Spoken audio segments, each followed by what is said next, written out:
देश का संविधान। प्रधानमंत्री मोदी कहते हैं कि देश बाबा साहब आंबेडकर के बनाए संविधान से चलेगा। राहुल गांधी कहते हैं कि संविधान खतरे में है। पूरे देश में पिछले कई सालों से संविधान को लेकर बहस चल रही है। संविधान जो हमारे देश को एक गणतंत्र राज्य बनाता है, संविधान जिसमें लिखे गए नियमों के मुताबिक हमारा देश चलता है। कानून, प्रशासन, संसद सब इसी संविधान से चलता है। नमस्कार, मैं हूं आपके साथ जया मिश्रा। भारतीय गणतंत्र के 76 साल पूरे होने वाले हैं और इस बेहद खास मौके पर हम आपको दिखाने जा रहे हैं हमारा ये बेहद खास कार्यक्रम, संविधान से जुड़ी 26 कहानियां।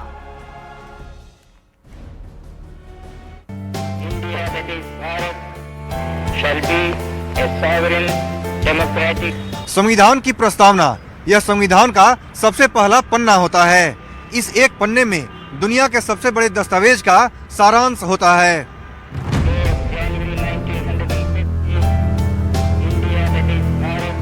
संविधान की प्रस्तावना हमारे संविधान का सबसे अहम हिस्सा है। संविधान सभा ने इसे 26 नवंबर 1949 को अपनाया। संविधान की प्रस्तावना हमारे संविधान के उद्देश्य को संक्षेप में बताता है। 1976 में 42वें संशोधन ने प्रस्तावना को भारत के संविधान के अभिन्न अंग के रूप में चिन्हित किया। केशवानंद भारतीय फैसले में यह स्पष्ट रूप से कहा गया था कि संविधान की मूल संरचना में संशोधन किए बिना संविधान की प्रस्तावना में संशोधन किया जा सकता है। यह इतिहास में पहली बार था जब प्रस्तावना में संशोधन किया गया। इस संशोधन के तहत प्रस्तावना में समाजवादी, धर्मनिरपेक्ष और अखंडता शब्द जोड़े गए। राष्ट्र की एकता को राष्ट्र की एकता और अखंडता के रूप में संशोधित किया गया। अगर मैं आपसे पूछूं कि हमारे संविधान को किसने बनाया तो शायद इसका जवाब आप झट से दे देंगे। लेकिन क्या आपको पता है कि हमारे संविधान को किसने सजाया? आपको ये जानकर हैरानी होगी कि हमारे इतने बड़े संविधान के मूल प्रति के एक एक पन्ने को हाथों से लिखा और सजाया गया। भारत के संविधान में 22 भाग हैं और हर भाग की शुरुआत में 8 गुना 13 इंच के चित्र बनाए गए हैं। इन 22 चित्रों को बनाने में 4 साल लगे। इस काम के लिए नंदलाल बोस को 21,000 रुपए मिले थे। भारत के संविधान से जुड़ी एक और रोचक जानकारी यह है कि इसकी मूल प्रति टाइपिंग या प्रिंट में उपलब्ध नहीं है। संविधान की मूल प्रति हिंदी और अंग्रेजी में हाथ से लिखी गई है। इसे प्रेम बिहारी रायजादा ने लिखा है। रायजादा ने पेन होल्डर निब से संविधान के हर पन्ने को बहुत ही खूबसूरत इटैलिक अक्षरों में लिखा है। भारत का संविधान सबसे लंबा है। पूरी दुनिया में अब तक इतना बड़ा लिखित संविधान किसी अन्य देश में नहीं बना। इसमें एक प्रस्तावना, 22 भाग और 448 अनुच्छेद और 12 अनुसूचियां हैं। संविधान भवन में सभा के 284 सदस्यों ने 24 जनवरी 1950 को इस पर हस्ताक्षर किए थे। इसके हर पन्ने को सजाने का काम शांति निकेतन के कलाकारों ने किया था। दुनिया का सबसे लंबा संविधान है भारत का संविधान। जाहिर सी बात है इसे बनाने में भी लंबा समय लगा होगा, 2 साल से भी अधिक समय। भारत के संविधान के निर्माण में 2 साल 11 महीने और 18 दिन लगे। यह प्रक्रिया 9 दिसंबर 1946 को शुरू की गई थी और यह 26 नवंबर 1949 को खत्म हुई। इस दौरान 165 दिनों के 11 सत्र आयोजित किए गए। संविधान का ड्राफ्ट जब पहली बार तैयार हुआ और बहस के लिए रखा गया तो अंतिम रूप देने से पहले इसमें 2000 से अधिक बार संशोधन किए गए थे। संविधान के कुछ प्रावधान 26 नवंबर 1949 को लागू हुए, जबकि इसका प्रमुख हिस्सा 26 जनवरी 1950 को लागू हुआ। इतने बड़े संविधान को लिखने में उस समय कितना खर्च आया होगा, क्या आप उसका अंदाजा लगा सकते हैं? 64 लाख रुपए। जी हाँ, 64 लाख रुपए उस समय खर्च आया था। आप इसे देश की सबसे महंगी किताब भी कह सकते हैं। भारतीय संविधान को तैयार होने में 64 लाख रुपए का खर्च आया था। भारतीय संविधान को यूं ही नहीं तैयार किया गया। इसे लिखने से पहले दुनिया के 60 देशों के संविधान को पढ़ा और समझा गया। उसमें से जो बातें भारत के परिप्रेक्ष्य में बेहतर लगी, उन्हें शामिल भी किया गया। भारतीय संविधान की मूल प्रतियों को संसद की लाइब्रेरी में रखा गया है। संविधान की प्रतियां लंबे समय तक सुरक्षित रहें, इसके लिए उन्हें हीलियम से भरे केस में रखा गया था। संविधान की मूल प्रति को कलम से लिखा गया, जिसे इंग्लैंड से मंगाई गई। पूरा संविधान लिखने में 432 नीमें घिस गई। संविधान को लिखने का काम प्रेम बिहारी नारायण रायजादा को सौंपा गया। वह पेशे से एक कैलीग्राफिस्ट थे। प्रेम बिहारी ने ये कला अपने दादा से सीखी थी। उन्हें संविधान लिखने की जिम्मेदारी भारत के पहले प्रधानमंत्री जवाहरलाल नेहरू ने सौंपी थी। इसके लिए जब उनसे इसका मेहनताना पूछा गया तो उन्होंने पैसे लेने से साफ इनकार कर दिया था। संविधान को लिखने में 432 निब घिस गई थी। इन्हें इंग्लैंड से मंगवाया गया था। निब को होल्डर में लगाकर पेन बनाया गया और स्याही में डुबोकर संविधान लिखा गया। जब संविधान बना था तो लोगों को अपने मताधिकार का इस्तेमाल करने के लिए 21 वर्ष या फिर उससे ज्यादा की उम्र होना आवश्यक था, लेकिन 13 दिसंबर 1988 में इसमें संशोधन कर इसकी उम्र को घटाकर 18 वर्ष कर दिया गया। यह प्रपोजल उस समय के जल संसाधन मंत्री बी शंकरानंद ने पार्लियामेंट में पेश किया था। संविधान में संशोधन का यह प्रस्ताव इतना प्रभावकारी था कि इसके लिए पार्लियामेंट के विशेष बहुमत के साथ ही देश के आधे से भी ज्यादा स्टेट्स के विधानमंडलों की मंजूरी मिलना जरूरी था। ऐसे में नागालैंड, त्रिपुरा, दक्षिण में तमिलनाडु और उत्तर में पंजाब व जम्मू कश्मीर जैसी 5 स्टेट्स के अलावा सभी प्रांतों ने इसके लिए हामी भर दी थी। भारत का संविधान भारत के हर एक नागरिक को जिसकी उम्र 18 साल से ऊपर है, उसे मतदान का अधिकार देता है, चाहे वो किसी भी धर्म, जाति या वर्ग का हो। भारतीय संविधान ने 18 वर्ष से अधिक आयु के सभी स्वस्थ दिमाग वाले भारतीय नागरिकों को वोट देने का अधिकार दिया है। चाहे किसी व्यक्ति की जाति, धर्म, सामाजिक या आर्थिक स्थिति कुछ भी हो, यह अधिकार कुछ अपवादों को छोड़कर सभी भारतीयों को सार्वभौमिक रूप से दिया गया है। मतदान एक मौलिक अधिकार नहीं है, बल्कि नागरिकों को दिया गया एक कानूनी अधिकार है। किसी भी व्यक्ति को तब तक मतदान करने से नहीं रोका जा सकता जब तक कि वह अयोग्यता के मानदंडों को पूरा नहीं करता। संविधान कहता है जिसकी बहुमत उसकी सरकार, और ये बहुमत जीती हुई सीटों की संख्या के आधार पर तय होता है। राज्य में उसी की सरकार बनेगी जिसकी विधानसभा के भीतर बहुमत हो, जबकि केंद्र में सरकार बनाने के लिए लोकसभा के भीतर बहुमत जरूरी होता है। हमारा संविधान हमें बताता है कि सरकार किसकी बनेगी, सरकार बनाने की प्रक्रिया क्या होगी, प्रधानमंत्री कौन होगा, मंत्रिमंडल का चुनाव कैसे होगा, मंत्रियों के पास क्या अधिकार होंगे, ये सब संविधान बताता है। मंत्रियों का कार्यकाल क्या होगा, आयु कितनी होगी, कैसे काम करना होगा, सब कुछ संविधान बताता है। संविधान कार्यपालिका, न्यायपालिका और विधायिका का काम भी तय करता है।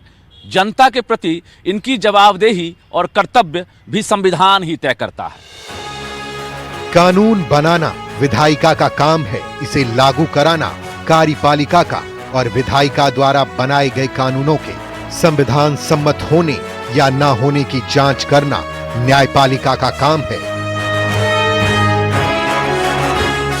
इन तीनों के बीच संतुलन बनाए रखने के लिए यह जरूरी है कि न्यायपालिका, संसद और कार्यपालिका के बीच एक दूसरे के लिए आपसी सम्मान होना चाहिए और इन सभी पर किसी प्रकार का कोई बाहरी दबाव नहीं होना चाहिए। देश को कैसे चलाना है यह संविधान बताता है, पर संविधान का दुरुपयोग न हो, इसका सही से पालन हो, इसकी जिम्मेदारी किसके पास है? न्यायपालिका के पास। न्यायपालिका को यह सुनिश्चित करना होता है कि संविधान का पालन सही ढंग से देश में किया जा रहा है। संविधान निर्माताओं का मानना था कि एक स्वतंत्र न्यायपालिका सरकार के गणतंत्रीय स्वरूप के लिए केंद्रीय थी और निष्पक्षता के लिए महत्वपूर्ण थी। 76 साल पहले बना संविधान क्या आज भी वैसा ही है? नहीं, समय समय पर संविधान में बदलाव किए गए हैं। बदलाव को कानूनी भाषा में संशोधन कहते हैं और संशोधन का अधिकार केवल और केवल संसद को है। 17 सितंबर 1949 को संविधान सभा में मसौदा अनुच्छेद 304 पर बहस हुई। इसने संसद को संविधान में संशोधन करने का विशेष अधिकार दिया और इस अधिकार का प्रयोग करने की प्रक्रिया को रेखांकित किया। मसौदा अनुच्छेद के अनुसार संशोधन के लिए संसद में 2/3 बहुमत और कुछ मामलों में भारत के आधे राज्यों की सहमति की आवश्यकता होती है। संसद को संशोधन का अधिकार है तो न्यायपालिका के पास संविधान के रक्षा की जिम्मेदारी है। तो आखिर दोनों में बड़ा कौन है? संसद, क्योंकि संसद बहुमत के जरिए कोर्ट के फैसले को पलट सकता है। संसद के पास सुप्रीम कोर्ट के फैसले को भी पलटने का ताकत है। इसका सबसे बड़ा उदाहरण शाहबानो केस 1985 में सुप्रीम कोर्ट ने शाहबानो मामले में उन्हें तलाक देने वाले शौहर को हर महीने गुजारा भत्ता देने का आदेश दिया। मुस्लिम कट्टरपंथियों ने इसे मुस्लिम पर्सनल लॉ में दखल बताकर सुप्रीम कोर्ट के फैसले का विरोध करने लगे। 1986 में तत्कालीन प्रधानमंत्री राजीव गांधी सरकार ने कट्टरपंथियों के आगे घुटने टेक दिए, संसद में कानून बनाकर फैसला पलट दिया। हमारा संविधान हमें कुछ मौलिक अधिकार यानी फंडामेंटल राइट्स देता है। ऐसे में हर व्यक्ति को उसका मौलिक अधिकार मिले, यह सुनिश्चित करना न्यायपालिका की जिम्मेदारी है। मौलिक अधिकार उन अधिकारों को कहा जाता है जो व्यक्ति के जीवन के लिए मौलिक हैं। इसलिए संविधान नागरिकों को मौलिक अधिकार देता है और उनकी रक्षा भी करता है। इनमें राज्य द्वारा हस्तक्षेप नहीं किया जा सकता। ये ऐसे अधिकार हैं जो व्यक्ति के व्यक्तित्व के पूर्ण विकास के लिए आवश्यक हैं। मौलिक अधिकारों के साथ ही हमारा संविधान हमारे लिए कुछ मौलिक कर्तव्य भी तय करता है, जिसका पालन हर नागरिक के लिए अनिवार्य है।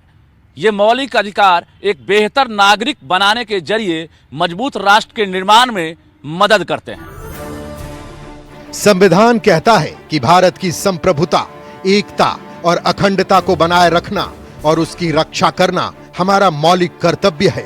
देश की रक्षा करना और आह्वान किए जाने पर राष्ट्र की सेवा करना, भारत के लोगों में समरसता और समान भ्रातृत्व की भावना का निर्माण करना, जो धर्म, भाषा और प्रदेश या वर्ग आधारित सभी प्रकार के भेदभाव से परे हो, ये हर भारतीय का कर्तव्य है।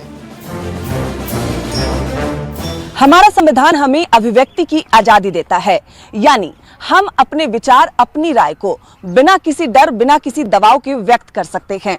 प्रेस और मीडिया के अधिकार भी इसी के तहत आते हैं।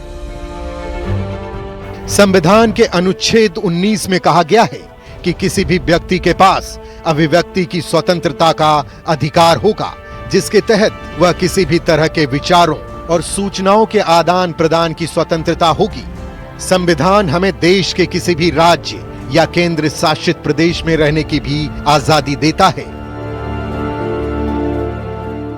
भारत का हर एक नागरिक किसी भी धर्म को अपनाने और उसके प्रचार करने का अधिकार रखता है। मसलन अगर कोई पैदाइश धर्म छोड़कर दूसरा धर्म अपनाना चाहता है तो इसके लिए भी आजाद होगा। अगर कोई किसी भी धर्म को नहीं मानना चाहता तो इसकी भी आजादी उसे मिलेगी।